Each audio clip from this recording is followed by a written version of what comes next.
નમસ્તે વિદ્યાર્થી મિત્રો, આજે આપણે ધોરણ 5 પર્યાવરણમાં ચેપ્ટર 11 ક્ષેત્રફળ અને પરિમિતિ વિશે અભ્યાસ કરીશું. વિદ્યાર્થી મિત્રો, સ્ક્રીન ઉપર તમને એક લંબચોરસ દેખાતું હશે. આપેલ લંબચોરસ દ્વારા આપણે કેટલાક પ્રશ્નોના ઉત્તર મેળવવાના છે. આ લંબચોરસને ઢાંકવા 4x4 એટલે કે 4x4 માપ ધરાવતી કેટલી ટિકિટની જરૂર પડે? તો સૌપ્રથમ આપણે લંબચોરસનું એટલે કે ક્ષેત્રફળ મેળવવાનું છે. લંબચોરસ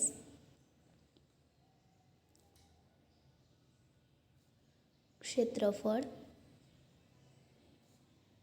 બરાબર લંબાઈ ગુણ્યા પહોળાઈ, એ એનું સૂત્ર છે. લંબચોરસની લંબાઈ કેટલી છે? તો કે 8 ગુણ્યા પહોળાઈ, જે આપણને 12 સેન્ટીમીટર આપેલી છે. બરાબર જવાબ શું મળશે? તો કે 8×12 તો કે 96. ત્યારબાદ આપણે ટિકિટની પહોળાઈ, તો ટિકિટનું ક્ષેત્રફળ બરાબર 4×4, ચોકે 16 જવાબ આવશે. તેથી 96/16 બરાબર કેટલો જવાબ આવશે? તો કે 6. તો ટિકિટનું આપણે કેટલી ટિકિટની જરૂર પડશે? તો કે આપેલ લંબચોરસને ઢાંકવા માટે 4x4 સેમી માપ ધરાવતી 6 ટિકિટની જરૂર પડશે. ત્યારબાદ પ્રશ્ન 2, તો કે આપેલ લંબચોરસને ઢાંકવા 2x3 માપ ધરાવતી કેટલી ટિકિટની જરૂર પડશે? તો સૌપ્રથમ આપણને લંબચોરસનું ક્ષેત્રફળ આપેલું છે તે લખવાનું. લંબચોરસનું ક્ષેત્રફળ આપણને કેટલું મળ્યું? તો કે 96. અને ટિકિટનું ક્ષેત્રફળ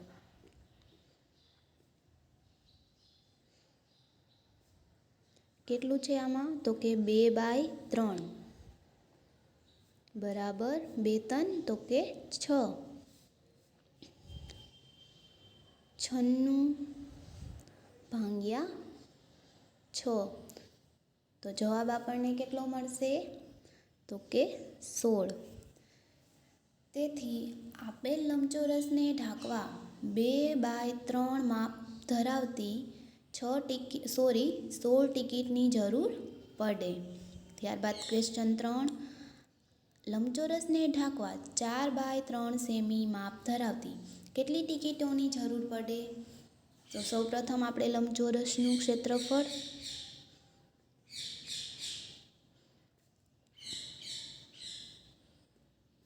બરાબર તો કે કેટલું મળ્યું? 96. ને ટિકિટનું ક્ષેત્રફળ તો કે 4x3, 4×3 તો કે 12. તો 96/12 આપણને જવાબ શું મળશે?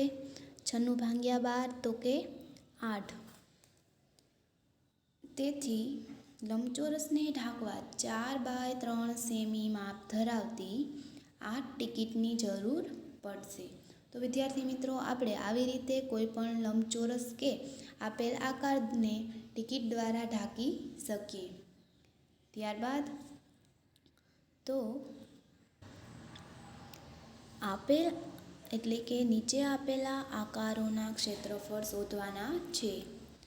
આલેખના દરેક ખાનાની લંબાઈ તથા પહોળાઈ કેટલી છે? તો કે 1 સેમી છે. તેના દ્વારા આપણે કેટલાક ઉત્તર મેળવવાના છે. તો આકૃતિએ રોકેલા ખાના, જેમાં પૂરા ખાના, અડધા ખાના અને અડધાથી વધારે ખાના. બીજા ક્રમ ઉપર ખાનાની સંખ્યા, તો પૂરા ખાનાની સંખ્યા કેટલી છે? તો કે 37. અને અડધાની તો કે 8. અડધાથી વધારે તો કે 1 પણ નથી. અને તેનું ક્ષેત્રફળ ચોરસ એકમમાં, તો તેનું ક્ષેત્રફળ તો કે 47. 37, 8/2, તેથી શું જવાબ આવશે? તો કે તેનું ક્ષેત્રફળ કેટલું થયું 8નું? તો કે 4 અને 0નું 0, તેથી કુલ આપણને 41 મળશે. તો આ રીતે આપણે આપેલ ખાનાઓ કે આકારોના ક્ષેત્રફળ મેળવવાના રહેશે. પહેલા ક્રમ ઉપર આપણને એક આકાર આપેલો છે, તે આકારનું ક્ષેત્રફળ મેળવવાનું છે. સૌપ્રથમ આપણે પૂરા ખાના, તો પૂરા ખાના કેટલા હશે તે આમાંથી આપણે ગણીને લખવાના છે. તો 1, 2, 3, 4 ને 5 કેટલા મળ્યા પૂરા ખાના? તો કે 5. અડધા ખાના કેટલા મળશે આપણને? તો કે 1, 2 એ અડધા ખાના. અડધાથી વધારે ખાના તો કે 1, 2, 3, 4, 5, 6, 7 ને 8.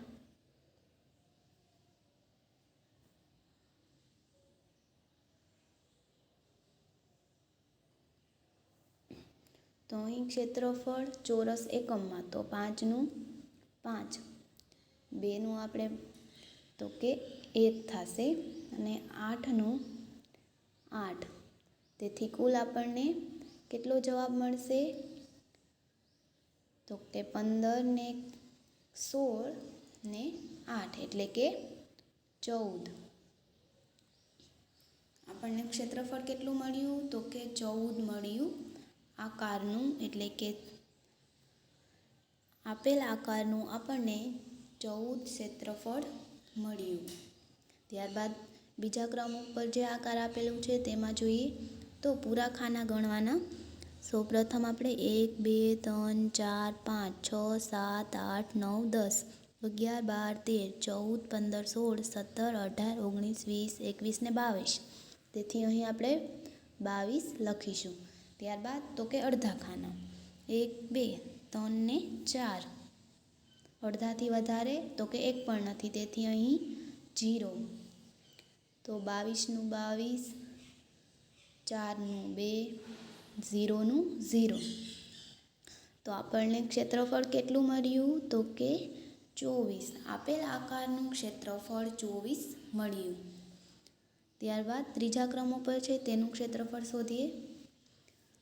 સૌપ્રથમ પૂરા ખાના તો કે 1, 2, 3, 4, 5, 6, 7, 8, 9, 10, 11, 12, 13, 14, 15 ને 16. અડધા ખાના, તો અડધા ખાના આપણને કેટલા મળશે? તો કે 1, 2, 3, 4, 5, 6 ને અડધાથી વધારે તો કે 1 અને 2. 16 ના 16, 6 ના 3 ને 2 ના 2. તો આપેલ રકમનો આપણે સરવાળો કરવાનો. 16, 17, 18, 19, 20 ને 21. તો આપેલ આકારનું ક્ષેત્રફળ આપણને 21 મળ્યું. તો વિદ્યાર્થી મિત્રો, આવી જ રીતે તમારે આગળના આકારોની એટલે કે આ ખાનાઓ ગણી અને ક્ષેત્રફળ જાતે શોધવાનું કે મેળવવાનું રહેશે. ત્યારબાદ આપણે આપેલ આકારોના ક્ષેત્રફળ શોધવાના છે, જેની આલેખપત્રના દરેક ખાનાની લંબાઈ તથા પહોળાઈ કેટલી છે? તો કે 1 સેમી છે. તેના દ્વારા આપણે અડધા અને આખા ખાના તેમજ અડધાથી વધારે ખાનાની સંખ્યા ગણી અને તેનું ક્ષેત્રફળ મેળવવાનું છે. તો આપણને કેટલા ખાના મળ્યા આમાં? તો કે 18, તેથી આપણે તેનું 18 ચોરસ સેમી તેનું ક્ષેત્રફળ મળ્યું. ત્યારબાદ બીજા આકારનું તો પણ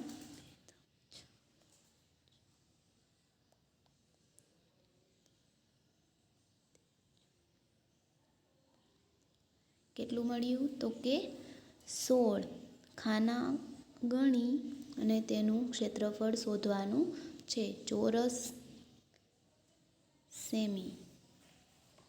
ત્યારબાદ ત્રીજા ક્રમ ઉપર જે છે તેનું પણ આપણે ખાનાઓ ગણીને ક્ષેત્રફળ શોધવાનું છે. 1, 2, 3, 4, 5, 6, 7, 8, 9, 10, 11, 12, 13, 14.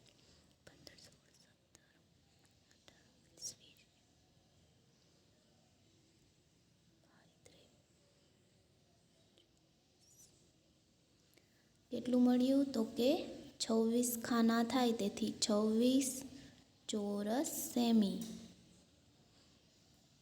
ત્યારબાદ ચોથા ક્રમ ઉપર છે તેનું આપણે ક્ષેત્રફળ શોધીએ. તો 1 2 3 4 5 6 7 8 9 10 11 12 13 14 15 16 ને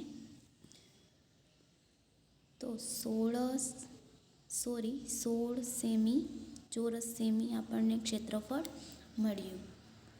તો વિદ્યાર્થી મિત્રો, આ રીત દ્વારા તમારે તમારી બુકમાં આપેલા અન્ય આકારોનું ક્ષેત્રફળ શોધવાનું રહેશે. તે તમે હવે જાતે મેળવી શકશો. ત્યારબાદ આપણે આપેલ આકૃતિઓની પરિમિતિ શોધવાની છે. તો પરિમિતિ આપણે કેવી રીતે શોધી શકીએ? તો કે આપેલ કોઈ પણ જે આકાર છે તેની તમામ બાજુઓનો સરવાળો દ્વારા આપણે તેની પરિમિતિ શોધી શકીએ. સૌપ્રથમ આપણે પહેલાં જે આપેલ ચોરસ છે તેની પરિમિતિ શોધીએ. તો તેનું કેટલું માપ આપેલું છે? તો કે 2 સેમી, 2 સેમી અને 2 સેમી. તો તેની તમામ બાજુઓનો સરવાળો એટલે કે 2 + 2 + 2 અને +2, તેથી 8 સેમી તેની પરિમિતિ આપણને મળી. ત્યારબાદ બીજા ક્રમ ઉપર લંબચોરસનું, તો 4 સેમી + 2 + 4 ને +2, તેથી આપણને કેટલો જવાબ મળશે? તો કે 12. તેવી જ રીતે ત્રીજા નંબર ઉપર એક ત્રિકોણ આપેલું છે તેનું બાજુઓનું માપ 2 3 ને 4, એટલે કે તેનું તેનું સરવાળો કરતાં આપણને શું મળશે? કેટલું માપ મળશે? તો કે 2 ને 4 તો કે 6, 6 ને 3 9 સેમી. તો આપણને ત્રિકોણનું પરિમિતિ કેટલી મળી? તો કે 9 સેમી ત્રિકોણની પરિમિતિ મળી. ત્યારબાદ તો કે આપણે ચતુષ્કોણ છે તેનું આપણે પરિમિતિ મેળવવાની છે કે શોધવાની છે. તો તેની બાજુઓનું માપ 2 + 2 + 3 + 3, એટલે કે કેટલું થયું? 2 ને 3 5, 8 ને 10. તો પરિમિતિ કેટલી મળી? તો કે 10 સેમી. તો વિદ્યાર્થી મિત્રો, આવી જ રીતે આપેલા અન્ય આકારોની પરિમિતિ તમે જાતે મેળવી શકશો. ત્યારબાદ આપણે આપેલ આકૃતિઓની પરિમિતિ મેળવવાની છે. તો આલેખપત્રના દરેક ખાનાની લંબાઈ 1 સેમી તથા પહોળાઈ 1 સેમી છે. તેથી આપણે બાજુઓનો એટલે કે આપેલ આકૃતિની બાજુઓનો સરવાળો દ્વારા આપણને શું મળશે? તો કે પરિમિતિ. તો તેની બાજુની લંબાઈ કેટલી છે તે આપણે સૌપ્રથમ મેળવવાનું છે. તો કે 1 2 3 4 ને 5, તેથી 5 સેમી. અને અહીં તો કે 4 સેમી.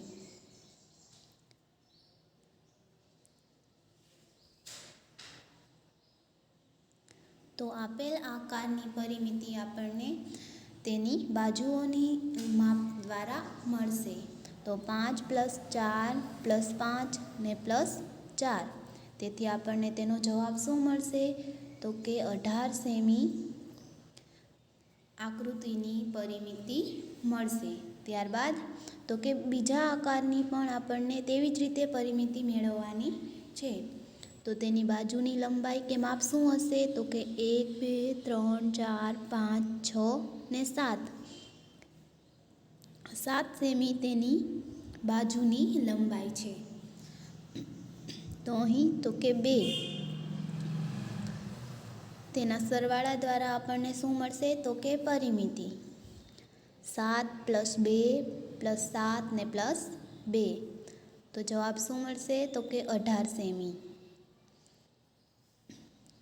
તેવી જ રીતે આપણે ત્રીજી આકારની કે આકૃતિની પરિમિતિ શોધીએ. તો તેની બાજુઓની લંબાઈ તો 5 2 2 2 2 1 1 અને 1. તો તેનો સરવાળો કરતાં આપણને શું મળશે? તો કે 16. તો નીચે આપેલ તમામ આકૃતિઓની પરિમિતિ હવે તમે શોધતા શીખી ગયા હશો. તો તમારી બુકમાં આપેલ અન્ય આકૃતિઓની પરિમિતિ તમારે જાતે જ મેળવવાની રહેશે. ત્યારબાદ આપણે આલેખપત્રના વિવિધ આકૃતિઓ દર્શાવેલી છે તે પરથી આપણે નીચેના પ્રશ્નોનો જવાબ લખવાનો રહેશે. તો આલેખપત્રના દરેક ખાનાનું માપ કેટલું છે? તો કે 1/1 સેમી છે. તે પરથી આપણે પ્રશ્નોના ઉત્તર મેળવવાના છે. સૌપ્રથમ આપણને આકૃતિ એની પરિમિતિ કેટલી છે તે શોધવાની છે. તો તેની બાજુઓનું માપ કેટલું થશે? 1, 2, 3, 4 અને 5. અને બીજી બાજુઓનું તો કે 4, 4. તેથી આપણે તેને કેટલું પરિમિતિ મળશે તેનો સરવાળો કરતા? તો કે 18 ચોરસ સેન્ટીમીટર. ત્યારબાદ તો કે આકૃતિ ડીની પરિમિતિ. તો આકૃતિ ડીની પરિમિતિ કેટલી છે? તો કે 4, 4, 3 અને 3. તેમનો સરવાળો કરતાં આપણને શું મળશે? તો કે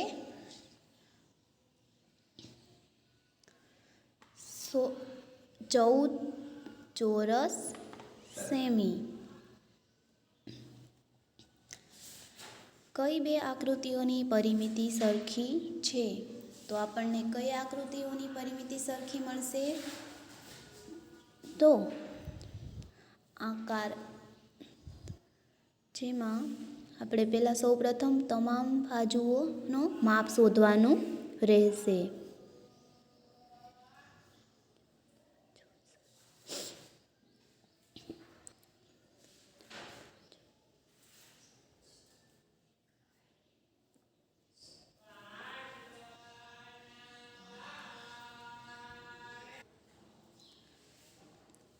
તો આમાંથી એટલે કે આલેખપત્રમાં જે આકૃતિઓ આપેલી છે તે આકૃતિઓમાંથી એ અને ઈ આકૃતિઓની પરિમિતિ સરખી છે.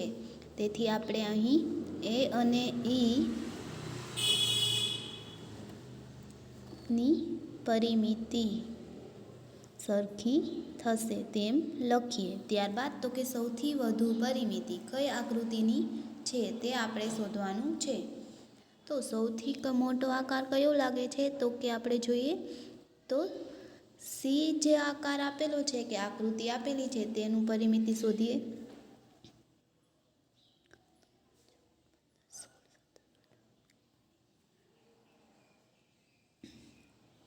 તેથી સી આકૃતિ છે તેની પરિમિતિ 20 થાય છે. તેથી આપણે અહીં લખશું તો કે સી પરિમિતિ છે તે સૌથી વધુ છે. સૌથી ઓછી પરિમિતિ કઈ આકૃતિની છે?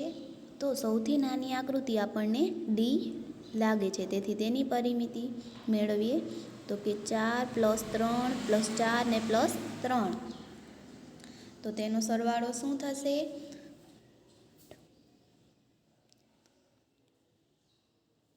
તો કે 14. તેથી સૌથી નાની આકૃતિ કઈ છે કે સૌથી ઓછી પરિમિતિ કોની છે? તો કે ડીની. ત્યારબાદ તો કે આકૃતિ ઈનું ક્ષેત્રફળ કેટલું છે?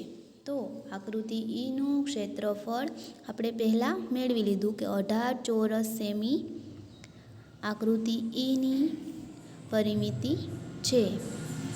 ત્યારબાદ તો કે આકૃતિ એનું ક્ષેત્રફળ કેટલું છે? તો આકૃતિ એનું ક્ષેત્રફળ આપણને કેટલું મળશે? તો કે 20 તેનું ક્ષેત્રફળ છે. ઈ આકૃતિનું ક્ષેત્રફળ કઈ આકૃતિનું ક્ષેત્રફળ સૌથી વધુ છે? તો કે સી છે તે સૌથી મોટી વધારે તેની પરિમિતિ મળી. તેથી તેનું એટલે કે સીનું ક્ષેત્રફળ સૌથી વધારે આપણને મળે. કઈ આકૃતિનું ક્ષેત્રફળ સૌથી ઓછું છે? તો કે સૌથી ઓછી પરિમિતિ કોની મળી? તો કે ડીની. તેથી ડીનું ક્ષેત્રફળ આપણને સૌથી ઓછું મળે. તો વિદ્યાર્થી મિત્રો, આવી જ રીતે આપણે આલેખના વિવિધ આકારો કે આકૃતિઓના માપ, પરિમિતિ અને ક્ષેત્રફળ મેળવી શકીએ. ત્યારબાદ આપણે આલેખપત્ર પર વિવિધ ટપાલ ટિકિટો મૂકી છે. તે પરથી દરેક ટિકિટની પરિમિતિ અને ક્ષેત્રફળ શોધવાનું છે. આલેખપત્રના દરેક ખાનાનું માપ x/1 સેમી છે. સૌપ્રથમ આપણે ટિકિટ એની પરિમિતિ શોધીએ. તો ટિકિટ એની તમામ બાજુઓનો સરવાળો કેટલો થશે? તો કે 16. અને તેની એટલે કે આકૃતિનું કે ટિકિટનું આપણને લંબાઈ અને પહોળાઈ એટલે કે શું મળશે? તો કે તેનું ક્ષેત્રફળ લંબાઈ ગુણ્યા પહોળાઈ એટલે કે 5 ગુણ્યા 3 તો કે 15. તેથી આપણે ટિકિટ એનું ક્ષેત્રફળ કેટલું મળ્યું? તો કે 15. તેવી જ રીતે ટિકિટ બીની પરિમિતિ શોધીએ. તો ટિકિટ બીની પરિમિતિ આપણને કેટલી મળે? તો કે 4 + 5 + 4 ને +5 એટલે કે 18. તેવી જ રીતે ટિકિટ બીનું આપણે ક્ષેત્રફળ શોધવાનું છે. તો 4 ગુણ્યા 5 તો આપણને જવાબ શું મળશે? તો કે 4 ગુણ્યા 5 એટલે કે 20 તેનું ક્ષેત્રફળ મળશે. તો ટિકિટ સીની પરિમિતિ આપણે મેળવીએ. તો કે 3 + 3 + 3 અને +3 તો આપણને જવાબ શું મળશે? તો કે 12.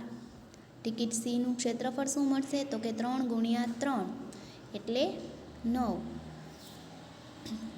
તો હવે તમે ટિકિટની પરિમિતિ અને તેનું ક્ષેત્રફળ શોધતા શીખી ગયા હશો. તો અન્ય ટિકિટોની પરિમિતિ અને ક્ષેત્રફળ હવે તમે જાતે શોધી શકશો. તો આપેલ અન્ય પરિમિતિ અને ક્ષેત્રફળ એટલે કે અન્ય જે ટિકિટો આપેલી છે તેનું તમારે પરિમિતિ અને ક્ષેત્રફળ જાતે શોધવાનું રહેશે. ત્યારબાદ આપણે આપેલ જમીનના ટુકડાને એક સરખા એવા 3 ભાગમાં વહેંચી કે જેથી દરેક ભાગમાં એક વૃક્ષ આવે તથા દરેક ભાગમાં અલગ અલગ રંગ પૂરવાનો છે. તો આપણે જે આ જમીનનો ટુકડો છે તેના 3 સરખા ભાગમાં વહેંચવાનો છે. સૌપ્રથમ આપણે તેમને બોક્સ કે ખાના ગણીએ. તો 1 2 3 4 5 6 7 8 ને 9. 1 2 3 4 5 6 7 8 9 10.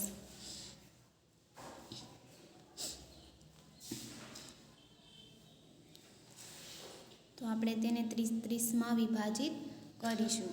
તેથી તે સરખા ભાગમાં વહેંચી શકીએ.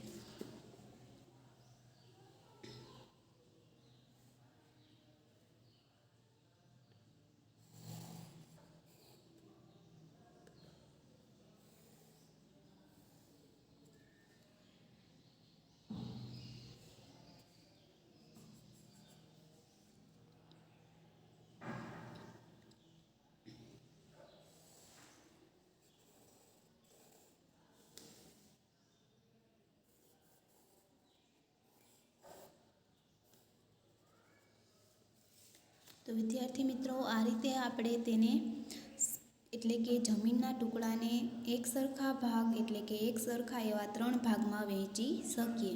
અને ત્યારબાદ તમારે તેમાં રંગ પૂરવાના રહેશે. ત્યારબાદ આપણે તેવો જ એક જમીનનો ટુકડો છે પણ તે પહેલાં કરતાં તેનું તે મોટો છે. તેથી તેનું આપણે સરખા ભાગમાં વિભાજિત કરીએ. સૌપ્રથમ આપણે તેના ખાના ગણવાના રહેશે. તો અહીં આપણને 12 ખાના આપેલા છે અને નીચે તો કે 15 ખાના કે બોક્સ આપેલા છે. તેને આપણે સરખા ભાગમાં વિભાજિત કરીએ.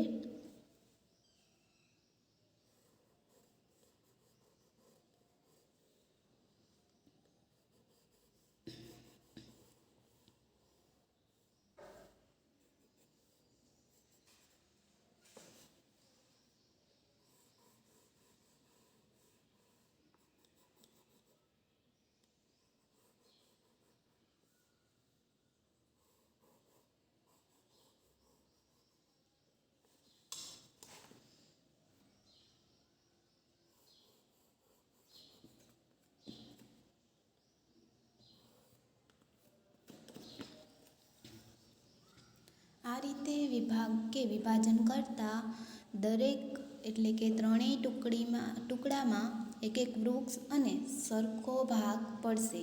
ત્યારબાદ આપણે આમાં રંગ પૂરવાનો રહેશે.